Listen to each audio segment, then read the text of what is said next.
전체적으로 봤을 때는 상승 요인도 있고 하락 요인도 있긴 하지만 네네. 오늘 두 가지 정도 좀 제가 좀 주목해서 볼 만한 것들을 준비한 거는 네. 일단 DSR 규제가 생각보다 좀 더 강력하게 주택시장에 그 영향을 미칠 것 같아요. 네네. 그래서 그게 어느 정도인지 한번 살펴볼 거고요. 네네. 그리고 가장 대표적인 상승 요인이 공급 물량 감소 많이 꼽거든요. 그래서 네. 그것도 이제 팩트가 어떻게 되는지 네. 팩트 체크를 두 가지 정도 좀 네네. 해보겠습니다. 네. 일단 DSR인데 네네. 우리가 이제 시장이 안 좋아도 사실 심리가 살아나면 다시 시장이 살아났잖아요. 그렇죠. 근데 이제는 그 심리가 아무리 살아나도 금리가 높아버리면 다시 심리가 꺾일 수도 있고 네네. 또 심리가 살아나도 DSR에서 대출이 여력이 부족하면 네네. 또 살 수가 없거든요. 네네. 그래서 앞으로는 뭐 과거에는 사고 싶으면 그래도 어느 정도 살 수 있는 금융적인 환경이 됐지만 이제는 사고 싶어도 살 수 없는 시대가 본격적으로 펼쳐진다. 이렇게 말씀을 드리겠습니다. 보시는 표는 지금 네네. 막대 그래프는 아파트 매매 가격 평균들을 이렇게 써본 거고요. 네네네. 그리고 실선으로 된 그 그래프는 그 소득 평균 소득을 이제 전국과 서울 네. 이렇게 좀 나타내 본 거예요. 그래서 2016년부터 23년까지 이제 그 기간 동안을 좀 살펴봤더니 일단은 지금 서울을 좀 보시면요. 네네. 서울의 아파트 평균 가격이 올해 기준으로는 10억 5천만 원 정도가 됩니다. 네네. 근데 서울 사람들의 평균 소득은 4,490만 원 정도 되는 거예요. 네네네. 예. 그래서 지금 이게 지금 어떤 상관이 있는지 말씀드려보면 네네. 어쨌든 우리가 부모님한테 물려받지 않으면 소득과 대출을 통해서 집을 사야 되잖아요. 그렇죠. 근데 우리가 이제 번 소득을 한 번도 쓰지 네네. 않고 하나도 쓰지 않고 네네. 몇 년에 모아야 서울에 있는 평균 주택을 살 수 있는지 네네. 나타내는 지표가 아래 써 있는 PIR이거든요. 네네. 근데 전국은 지금 하나도 안 쓰고 다 모아도 7년 정도, 7년 7개월 정도 모아야 네네. 전국의 평균 가격대는 아파트를 살 수가 있어요. 그렇죠.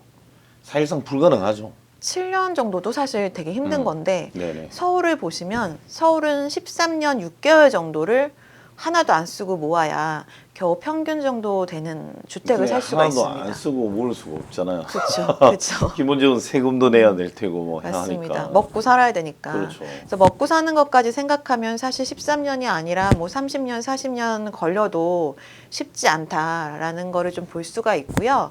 그리고 이제 DSR이라고 하는 거는 네네. 우리가 전체 그 개개인의 소득에서 본인이 갖고 있는 모든 부채의 네네네. 원리금을 상환하는 비율이 전체 소득의 40% 수준이 돼야 된다라는 네네네. 거거든요. 그래서 그것도 한번 두 아파트 단지를 한번 구체적으로 비교를 해봤어요. 네네. 우리 아리팍이라고 많이 불리는 서초 아크로 네. 리버파크 네네. 아파트를 보면은 20년부터 23년까지의 그 평균 가격이 8사 기준으로는 33억부터 최근에 38억.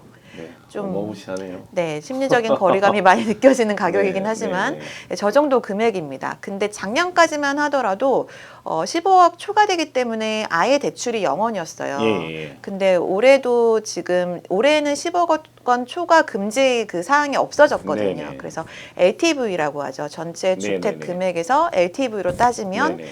38억짜리 서초동 아파트 살 때 19억까지 대출이 가능해요. 절반 정도를 빌릴 수 있는 거네요. 그렇죠. 그러니까 19억은 갖고 있어야 살 수 있는 건데 네. 서초구의 평균 소득인 8,800만 원을 기준으로 DSR을 계산해 보면 다른 부채가 아예 없는 상태에서 이 아파트 살 때 빌릴 수 있는 금액을 소득에 따른 DSR을 계산을 해본 거예요. 네네. 그랬더니 이게 6억 3천으로 줄어듭니다. 그러니까 이게 그냥 아파트 가격으로 봤을 땐 19억이 되지만 소득을 대입해 버리면 거기에 반도 안 되는 6억 3천밖에 안 되는 거거든요. 사실상 이제 부채를 얻고 사기는 힘든 구조가 돼버리네요. 그렇죠. 이런 아파트는 사실 대출로 살 수 있는 게 굉장히 좀 의미가 없어진 거고 그냥 뭐 물려받은 자산이든 본인의 자산이 많아야지만 접근할 수 있는 상황이 돼버린 거고요. 그러니까 사실 돈 네. 빌려서 투자도 잠시 보통 우리가 그 부채도 계속 유지하려면 힘들지만 네.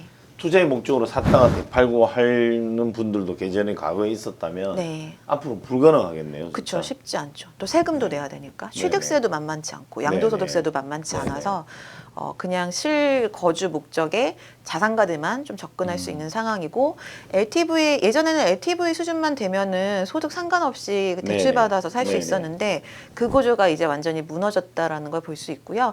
오히려 이 파란색 막대 그래프가 전세 가격이거든요. 네네네. 전세값이 지금 한 10억 정도 됩니다. 그럼 전세를 끼고 샀을 때가 차라리 현실 가능성이 조금이라도 있는 상황이 됐습니다.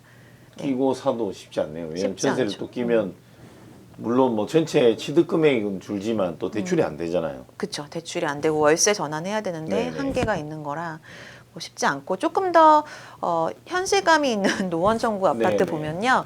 이것도 15억까지 갔다가 최근 8사 기준으로 12억 정도가 평균 실거래가로 평균 네네. 가격인데 얘도 이제 LTV를 따져봤을 때는 8억 4천까지 대출이 가능해요. 네네. 그래서 한 4억 정도 뭐 있으면은 살 수가 있는 금액입니다. 네네. 근데 노원구의 평균 소득은 서초구의 반 정도 되더라고요. 네네. 4,200만 원 정도가 평균 소득인데 네네네. 그 소득으로 DSR을 따져보니까 3억밖에 대출이 안 돼요. 그러니까 12억이지만 이제 9억 정도는 보통 현금이 있어야 네네. 평균 정도 버는 사람은 살 수가 있는 구조라서 예전에는 LTV만 따져서 뭐 무리해서 집 사도 네네. 사실 끝까지 안 갖고 있고 도중에 팔잖아요. 그럼 그렇죠. 이자만 내다가 뭐 팔 수 네네네. 있었는데 네네. 이제 원리금도 같이 원금을 상환을 해야 되고 소득이 많지 않으면 대출이 안 돼서 이게 네네. 시향이 조금 좋아져서 사고 싶다고 해서 음, 살 수 있는 구조가 뭐 어디든 쉽지가 않습니다.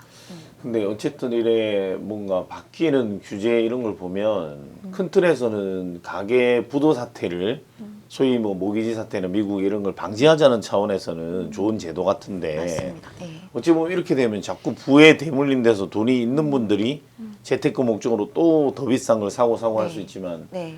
이런 어찌 보면 그 개인들이나 이런 셀러리맨들이 돈 모아서 저런 집 사기가 너무 어려운 거죠. 더 힘들어지겠네요. 예. 좀 제가 그래서 볼 때 좀 신경을 써서 뭔가 현실적으로 규제를 좀 완화해주면 좋을 것 같은데 안타깝네요. 이런 거 보면. 그러니까 DSR이라는 게 많이 들어보셨겠지만 네네. 이렇게 적용을 해보면 생각보다도 굉장히 그러니까요. 강력한 규제입니다. 그러니까 DSR 규제를 네. 조금 완화하든지 하지 않으면 사실은 뭐 이래 수도권 특히나 서울에 이런 데 집 사는 게 불가능하다 느껴지는데요. 예, 노원구만 하더라도 네. 굉장히 어렵습니다. 정말. 저희 뭐 기자 월급 받아가지고 이렇게 뭐 지금 10억 넘는 이런 걸 살 수 있겠습니까? 못 사죠. 그렇죠. 만약에 DSR 이분 노원구 아파트를 뭐 8,800만 원 버는 사람이 대출을 네네. 받는다면 6억까지 가능하긴 하거든요. 네네. 그래서 고소득자가 대출을 더 많이 받기 때문에 좀 더 접근성이 좋은 거고 그리고 또 더 많이 물려받은 고액 자산가는 더 유리한 거라서 뭐 고액 자산가 고소득자한테 계속해서 유리한 상황이 펼쳐질 네네. 수밖에 없는 것 같아요. 네. 예, 그래서 이제는 어쨌든 지금의 규제는 이렇게 되기 때문에 네네. 주택이 시황도 중요하지만요. 내가 네네. 살 수 있을 때 사야 되는 부분도 굉장히 중요하거든요. 그래서 작년에 특례보금자료론 같은 경우가 네네. DSR을 적용을 안 받았잖아요. 그렇죠. 5억까지 대출이 가능했기 때문에 그럴 때 이제 아파트 매입을 많이 할 수밖에 없는 거예요. 그래서 앞으로도 이 주택 시장에 이제는 뭐 시황이나 이런 것보다도 정부에서 이런 금융상품 정책, 특히 공공금융상품을 어떻게 출시하는지에 특례론 따라서 같은 것처럼. 예, 시황을 조정할 수 있게 돼버린 것 같아요. 그래서 특례론이 만약에 다시 나오면은 거래가 늘면서 이런 네네. 중저가 아파트들은 또 좀 가격이 올라갈 수 있는 여력이 있지만 그렇지 않을 때는 좀 쉽지 않다라고 네. 볼 수 있을 것 같습니다. 아무튼 좀 DSR 규제를 정부로 보면 이제 가계부채가 시한폭탄이다 뭐 이런 이야기들도 많이 나와서 좀 이렇게 할 수 없이 해야 되는 부분도 있겠지만 실제로 집을 사야 하는 이런 셀러리맨들 입장에서는 좀 절망감이 많이 들겠다 이런 생각이 드네요. 네.